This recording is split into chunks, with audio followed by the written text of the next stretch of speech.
Hey everybody, it's Nicole with Illinois Moms for Change. We're here this morning with Anabel Mendoza running for Congress in Illinois' 7th District. Hi, Annabelle.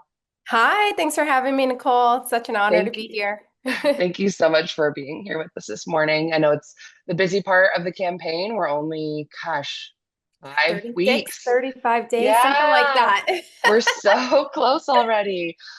So I know it's busy. Thank you so much for taking the time. Of course. Yes, absolutely. Wouldn't be anywhere else. I'm really excited to chat and I love the work that you all do. Thank you. Well, let's jump right in. For folks who maybe are not familiar yet with you and your campaign, can you just like give us a little bit of an intro to who you are, what your Of course. background is, and why you're excited to potentially lead the seventh?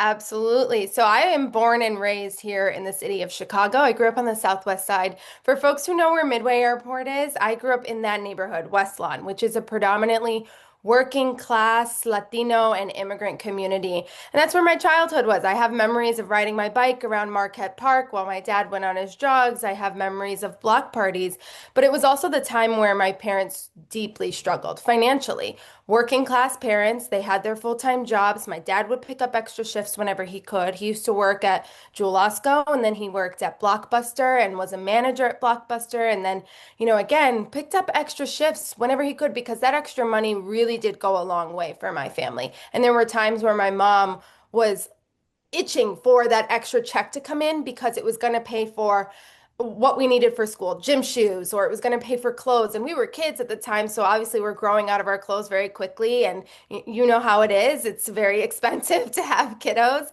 And there were times where even at the end of the month, when my parents paid all their bills, the toughest times were when we only had a few dollars left. My parents at one point only had $9 left to stretch, and they had about a week and a half to 2 weeks before the next paycheck was going to come in. That is quite literally on the brink of a crisis. And it meant that my parents would skip dinner or they would intentionally skip lunch because the food that we did have left, they were going to use it to feed me and my two older siblings. A sacrifice that I think all parents would make for their babies, but that no parent should make. And that this many years later, there are so many parents across not just this district, but across the country who are facing a truly incredible affordability crisis where you're one bill away from losing your house or losing something truly that is sustaining your family's livelihoods. Again, living in Chicago my whole life, it's very hard for me to ever leave this city. So I went to college close by. I went to Northwestern University, got my master's and my bachelor's in journalism from Medill. And I thought for a while that reporting was what I wanted to do. I specifically looked into social justice and investigative reporting. That's what I got my degrees in. And I thought for the longest time I wanted to be an investigative reporter on immigration. I specifically looked into workplace abuses and meatpacking plants in rural Wisconsin. I looked at the conditions that children, unaccompanied children who don't have their parents in this country, are faced with when they're inside federal detention facilities. And I realized through that reporting, I have very strong opinions about these things. And being a reporter is probably not where I need to go because this lens of objectivity was just not something that I knew I could do. I knew I had a stance on this, a moral stance on this. And it's what led me to pivot a complete 180 into the immigrant rights movement, where I've been working ever since. I work for the largest immigrant youth-led nonprofit in the country. I serve as part of their senior leadership, and I'm one of their directors. It is truly the honor of my life to be able to work in this organization because every day I work with young people and the courage that they demonstrate in the face of absolute tyranny and fear. If they can show that courage, then they deserve leaders who can show that courage, which is why I'm excited to run for this seat. We cannot have leaders who play it small when we are up against these threats. And that's what I'm hoping to bring, if elected to this role, is not only the moral clarity, but the courage that I see demonstrated every single day. Thank you so much. I'm tearing up a little bit just like listening to you speak to that because um, I taught in Beaumont Cragen and in Yeah. Little Village in Pilsen for 15 Yeah. years. And, I still hear from students every day about the impact, especially right now, but really like the last decade has had on their lives in this Yeah. city. Um, and right now, it's like so important that we use the power and privilege that we have to speak up for and defend Exactly. those neighbors in our community. So thank you so much for naming that. Absolutely. Yeah, and I think I've been so heartened to see how many neighbors have stood up, right? Especially, again, we are seeing this administration unleash all-out war on the streets of our cities, whether it's Chicago or it's Minneapolis or even places like Oak Park, right? Areas of, the suburbs that are also being targeted. We are Mhm. seeing zones that are supposed to be safe, like our schools or our hospitals, being now war zones where armed masked agents can enter and target people. But in the face of all of this, I have also seen neighbors who have had the courage to stand up, who have had the courage to say, I'm not going to accept this. And they show more courage in their one pinky finger than most of our leadership that is elected in office. It is unacceptable. We need to be able to match the overwhelming public outcry that this is wrong. Yeah. And it's something that I'm again grateful that every day I get to learn alongside young leaders who again are facing the worst possible challenges that this administration is throwing down at us. Yeah, absolutely.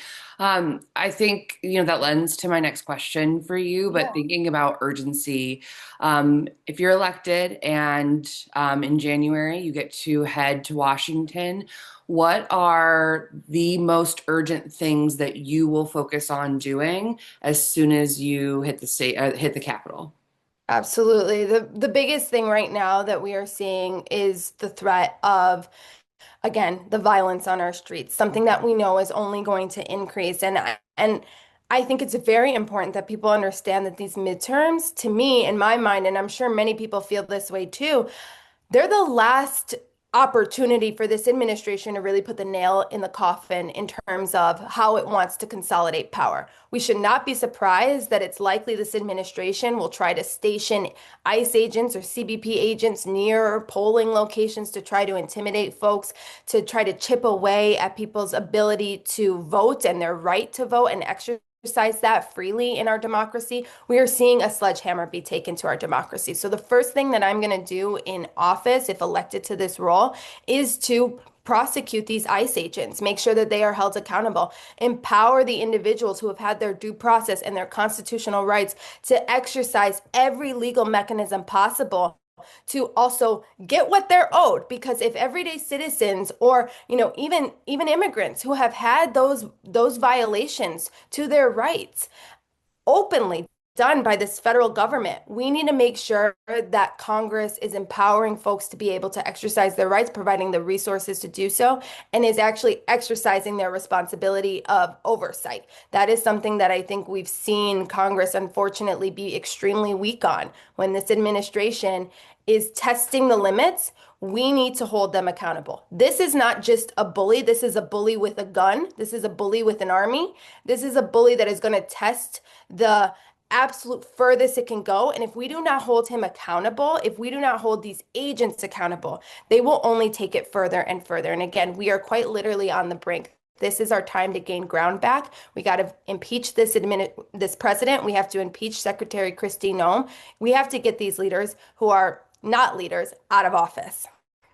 Yeah, absolutely. I think so many of us recognize that for immigrant or not, documented or undocumented, every single person in this country should have their due process right, should have their constitutional rights afforded to them. And it's been a travesty to not see Congress do more to step up and use Yeah. their powers to check this administration. So, Yes, and I think the other thing that I'd add to this is like it's what we're seeing on the streets of our city, right, right, with ICE and CBP. But there are other things that we've obviously seen this administration do. We can look at the unlawful boat strikes that it carried out, right? And mhm, the invasion into Venezuela, right? mhm, Acts of war that happened without congressional approval. I'm sure maybe Nicole, you can relate to this, but I feel like the news with the capture of Nicolas Maduro was like mhm. in the cycle for maybe 24, 48 hours, Right. and now we no longer hear about it. But what is Congress doing to actually hold the executive branch accountable for those boat strikes and for unlawfully and unconstitutionally invading another country? Again, if he can get away with these things with nothing but a strongly worded letter, I'm sorry, but you're not going to be able to rein in this truly authoritarian regime. Yeah. Absolutely. No, no more strongly worded letters and no more emails asking for money without doing a damn thing to Exactly. actually represent and protect your people. Yeah, and I think we've all seen also Democratic leadership, Hakeem Jeffries, Chuck Schumer, Mhm. that have absolutely failed to meet this moment. And that is putting it nicely. Yes. They are, pushing for more money for these agencies. They're pushing for more money for militarism. That's antithetical to what not only the public has been demanding, but obviously antithetical to what actually keeps us safe at a time when people are struggling to put food on the table, when people are struggling to keep a roof over their head, and when Mhm. quite literally American citizens and immigrants are being executed in our streets. Yeah, absolutely.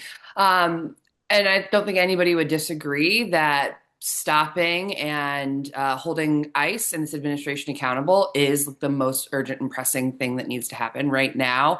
And also, you have referenced a lot of the other issues that Yeah. Americans and people in your district are facing. And so, and I think, I don't know for the audience, like the seventh is a big, diverse district. It Yes. Oh runs my goodness. the 290 corridor and the 90 corridor. Yeah. It's a big district. And so can you talk a little bit about like the diverse needs of this district and how you would like seek to meet those? Absolutely. That is an excellent question. And you're 100% right. This is an extremely diverse district. You have Chinatown, you have Bronzeville, you have West Englewood, you have North Lawndale, Garfield Park, Oak Park, River Forest, right? It Mhm. is really the whole gamut. Yeah. And not just racial diversity, but you have diversity in terms of gender, in terms of age, in terms of economic like status and income. And while there are, of course, different issues that are top of mind when you go neighborhood to neighborhood, take for instance Garfield Park, where I've been organizing alongside tenants inside the Harrison Courts, an Mhm. affordable housing complex here in the city that honestly is under the thumb of this federal administration because they have allowed for federal funding to keep this building running, but they have added restrictions on how the city can repair the building. And so tenants inside are facing roach infestation. They are quite literally living in standing water. There is mold all over the walls and the ceilings, and they're having to inhale this. Some might think that that issue around affordable housing, dignified housing is different than if you go into, for instance, Oak Park, where maybe top of mind is getting ice off our streets. These are interrelated issues, and that's something that my leadership would bring to the table. Because when we can spend 170 billion of our taxpayer dollars, a historic amount, on funding these agencies, that is money that is not making it to the concerns around housing or public education or healthcare. So these are interconnected, and that is part of what type of leadership we need in this moment. We have been a segregated city. We have been a city where our neighborhoods often don't talk to each other or we're actively pitted against each other as a strategy to weaken and divide us. But we need a leader, and I believe that leader is me, who can unify this district, who can unify our issues. And because of the professional experience I bring, having worked and continued to work in the immigrant rights movement and led national coalitions directly responsible for blocking tens of billions of our taxpayer dollars to ICE and CBP Mhm. in 2021 and in 2022. I have that experience that I'm bringing to the table to not just block, but to also invest. What are we building, right? Yeah. What are the areas that sustain our communities, that strengthen our neighborhoods, the small businesses that can get started up, the affordable housing that can get built? That is what keeps us safe. And so it's not just about abolishing ICE. I'm all for that. But it's also about what we are building. Yeah, absolutely. Um, I think you've articulated the needs of the big diverse district of the seventh so well. And we've talked to a couple other of the people running in this race as well. And it's been great to hear each folks' perspective on like how they would approach that. Um, Yeah. so for people who don't know, this is a seat where the Congressman Danny Davis, after decades, is retiring, and there is a big competitive field in this race, Yeah. to put it lightly, full of great candidates, honestly, and you are among them. Can you speak to a little bit of like what differentiates you from some of the other folks in this race? Yeah, absolutely. I'm going to start by saying I respect so many of the folks who have thrown their hat into this ring or into this race, rather. We have, yes, a very crowded field, but voters deserve a choice. They deserve to be extremely picky. And that is something that I fully support. And so I'm really glad by how many strong candidates there are in this race. For me, I believe, and I hope to show this, I believe I'm bringing the layer of transformative leadership that we need in this moment. In 2026, when we are facing compounding existential threats. And I bring a unique combination that no other candidate in this race brings. I'm the youngest candidate in this race, and I don't say that because that in and of itself is like, whoa, that's super impressive that you're young. It's not. I'm just saying that because I bring a lens that Hmm. no other candidate is bringing that understands the challenges that my generation has inherited from broken politics, from politics that prioritizes profit over people's lives, that is paid and bought for by corporate PACs or APAC. I'm sure you saw the news that came out about this district, a candidate, Melissa Conyers-Ervin, who is Yep. being heavily funded by APAC. About $500,000, I believe, is now getting poured into ads for her campaign.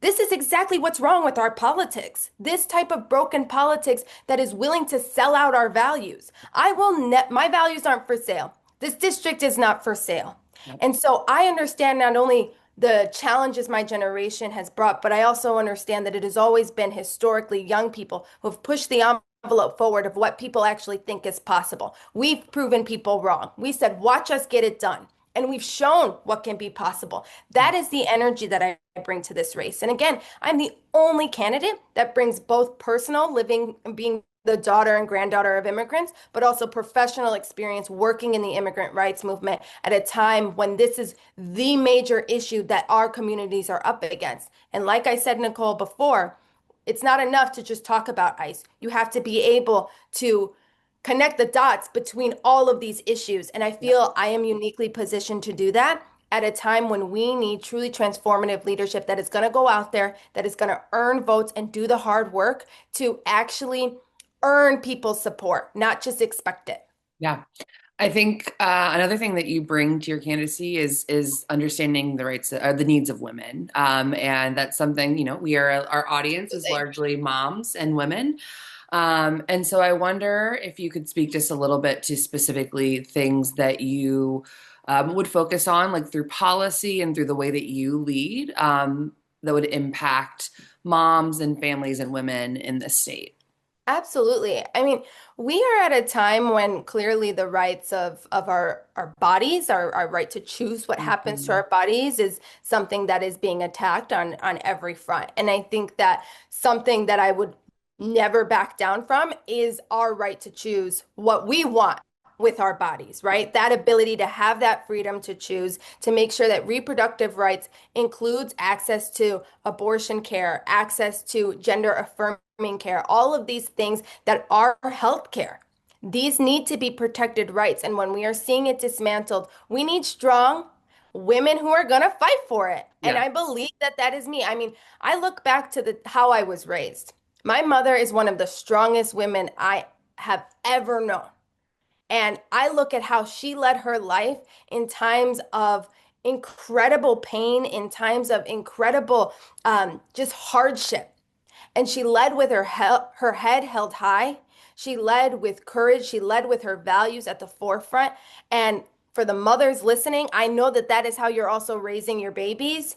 And that this is how you're raising them to be the next generation of leaders. Yep. And that's why in this role, I strongly support. I think that's something else that's wrong with our politics is we don't have leaders that know when to get out of the way. We don't have leaders that know when your time's up, time to pass the baton, give it up to the next generation to lead. Yep. Because too often we've been blocked out. I hope to be an inspiration to more young women that you deserve to take up space.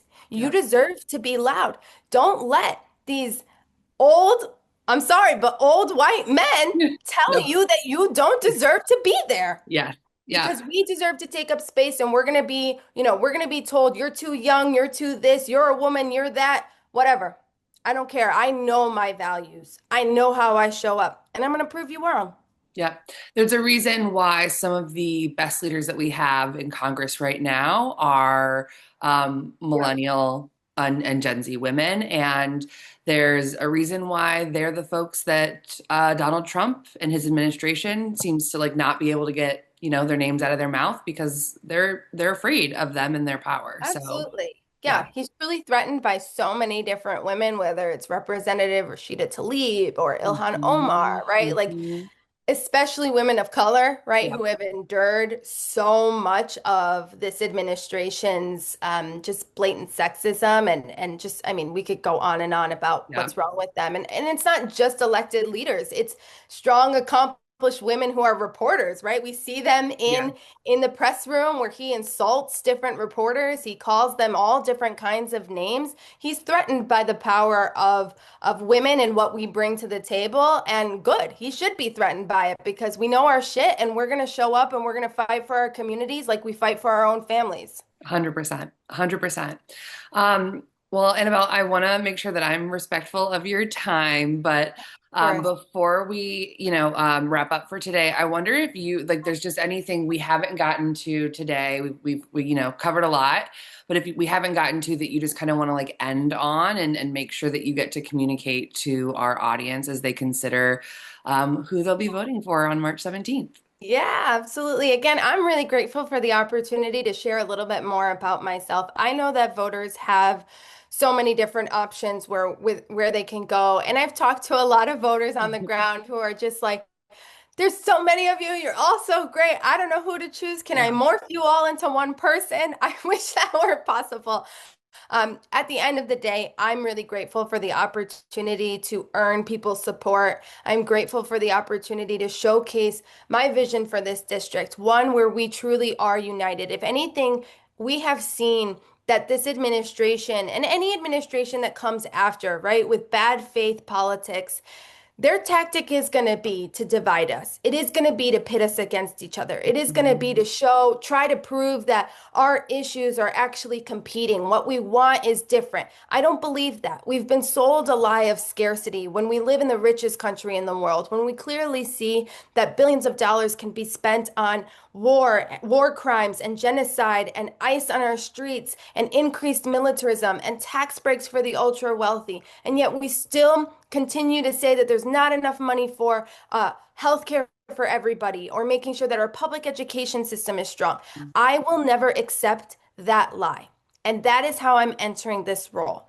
I am fighting to make sure that the resources this district has always deserved finally come back to our communities. And I'm going to do everything possible to make sure that the voices of my constituents are centered every single day and that if elected, I don't get comfortable in this seat. I work to continue to earn support day after day, month after month, and year after year.